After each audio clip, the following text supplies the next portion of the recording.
Whoa, why does the camera still look like this? Hold on, let me change this real quick.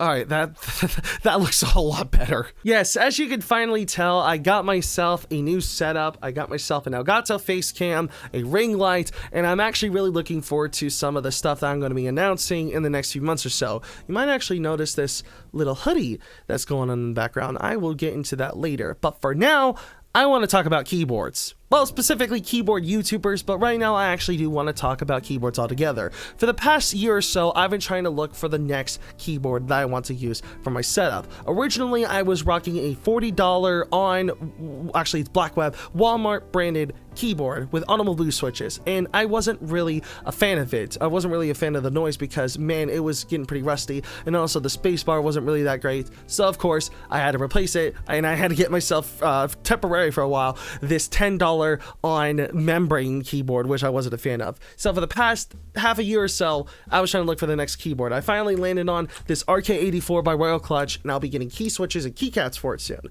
But before I even landed on it, I was trying to look up what kind of keyboards I can get on YouTube. I got a ton of recommendations, I got all kinds of stuff, and then I noticed this massive popularity of keyboard YouTubers, these YouTube channels that are specifically designed for keyboards. You know, you got your Glarses, your Hipyo Techs, your Switch and Clicks, those kind of YouTubers. And one thing that they have all in common is that they mostly focus on custom keyboards and not pre-made ones from companies like Corsair, Logitech, or Razer. And that's mainly because sometimes those pre-made keyboards aren't exactly the best, to say the least. Now, not all of them are bad. Not all pre-made keyboards are bad. In fact, the IBM Model M is a pre-made keyboard. Almost a good majority of keyboards are pre-made, but sometimes they can have bad experiences, and sometimes they can have false hopes. In fact, you might, if you ever look up keyboards on Amazon, if you look up mechanical keyboards on Amazon,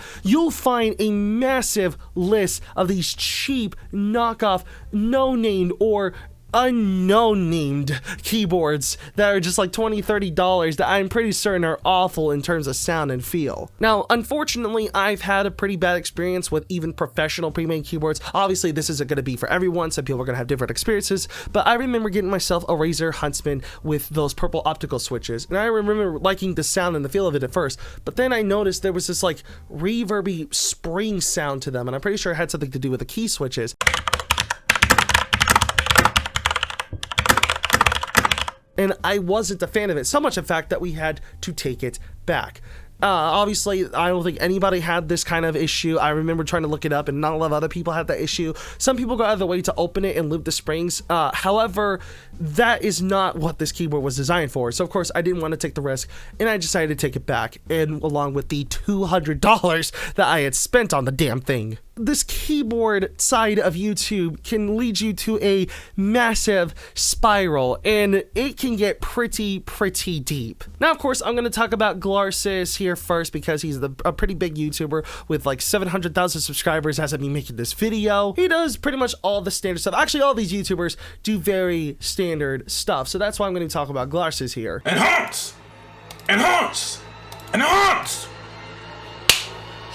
He does the standard reviews, reviewing key switches, talking about how they feel and which ones you should get, talking about budget switches, and he also does challenges like doing a $200 custom keyboard challenge. He's also done a series of videos in regards to the PewDiePie keyboard. Those were pretty fun. He's even made, I think, 2 different keyboards for 2 different YouTubers like Tommy Innit and Tubbo. But oh man, I remember when I first started watching his channel, and I had such a hard time deciding what to get, and it was really difficult trying to find what the best switch is, especially when I really hate to break it, a good majority of what he talks about can be very negative. Not all the time, but a good chunk of it can be negative, especially on Cherry MX. Oh man, he talks a lot about Cherry MX. One of the main key switches he is not a fan of is the MX Browns, which, you know, you can tell from the banner and some of the thumbnails that he has. He's not that big of a fan of certain Cherry MX keyboards or key switches. In fact, the whole concept of keyboards altogether, I didn't think about it until now. It's kind of like an iceberg in a way. It just gets deeper the more you go. Now, of course, you got the top layer. That's where you got the custom keyboards, all the switch reviews, that kind of stuff. But then the next layer is sound tests. And oh man, there are a lot of sound test videos. My only main issue with the sound test is that they could be a little bit too loud at times. Of course, they do have to amp it up in order for you to hear what the key switches sound like, but it sounds like it's just being played like right in your ear rather than right here on the desk. At a standard level. I don't know if that picked it up. I'm using a video broadcast, but as you can see from my hands, I'm typing on the keyboard. Obviously, the sound is going to be from here and not from here. But the sounds that these keyboards make, like these poppy sounds that they make, they just sound like popcorn to me. I do not know why, but they sound like smooth, chunky, buttery popcorn for you to grab your little hands into and put it in your bin to go into the movie theater and watch the film and eat the popcorn. But then you go an extra layer, and on top of the sound test, you got these yes, but can your keyboard blank videos. You see a ton of them. In fact, I still see them in my recommendations here and there, even when I tell them not to recommend them to me. And there's a ton of these kinds of videos that just do nothing but sound tests. Some of them can be pretty fun, so that's all fine and good. But then the next layer is some of the lingo that people use in these keyboard videos. Of course, the major word being the word "thock." Now, what the f is a thock? Now, a thock is actually pretty easy in concept. Basically, it's just the sound of the keyboard key when it's being pressed. And obviously, a lot of people like to go for the perfect thock imaginable, the perfect thockiness in a way. And they throw that word in quite often. It's kind of insane how often you'll hear the word thock. So much, in fact, that it doesn't even sound like a real word. Then you go another layer down, and some people don't just use custom key switches or keycaps. Some people don't even use like fucking keyboard boards altogether. I've actually seen some videos where people just use a cardboard palette and then put the key switches on top of that and then like the board all together and then just do that, and then the sound is great. Like, I don't know how. Holy Jesus. But then some people go another layer beyond that and just straight up put shit in their keyboards to find the perfect sound. Some people put in silicone. I've seen Hipyo Tech do videos putting in Play-Doh and kinetic sand just to get the perfect thock. And then they do videos showing it what it looks like, and like with the Play-Doh one, it's all crusty and nasty looking, and I hate it, and I could just smell the saltiness that comes from the Play-Doh, because Play-Doh is oddly really salty for some reason. And then some people, they even go beyond that. They just straight up do different shit to keyboards altogether, and sometimes the standard QWERTY layouts that is on keyboards, they don't even like that, and they go out of their way to find different layouts for keyboards to try to go as fast as possible. Of course, the main standard layout of a keyboard is the QWERTY keyboard, and it's called that because the first 6 letters of the keyboard is QWERTY. That's standard, but some people go out of their way to change that and use different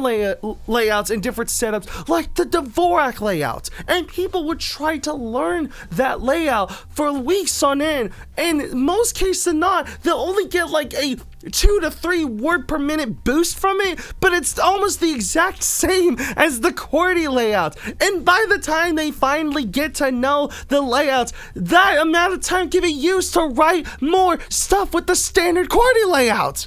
And then, if you decide to learn the Dvorak layout or this other layout that I don't even know the name of right now, by that time, it's gonna be useless because most keyboards are already designed to use the QWERTY layout. Your iPhone uses it. Your Android phone uses it. I'm pretty sure there's a way to customize it, but still the default is QWERTY. I'm just losing my mind at this, aren't I? So yeah, as you could tell, keyboard YouTubers can be quite an easy rabbit hole to fall in, and you'll just be watching a ton of these different videos. I don't hate them. I actually really do like watching them. They can be pretty fun, and I don't mean this video in any hate whatsoever. Please don't try to harass them or try to attack them for what they do. They're just having fun with it, but it's just so fun to try to dive into this rabbit hole when it comes to keyboard YouTubers. But I want to hear what you think. What are your honest thoughts on keyboard YouTubers? Tell me in the comments. And if you have any other suggestions as for what you want me to talk about next, then be sure to submit them via Twitter, Discord, and in the comment section below. And if you enjoyed this video, then be sure to hit the like button, and if you're new, the subscribe button, and the notification bell so you'll be notified whenever I upload a brand new video. Anyways, thank you all so much for watching, and I'll see you in the next video. Bye. Bruh.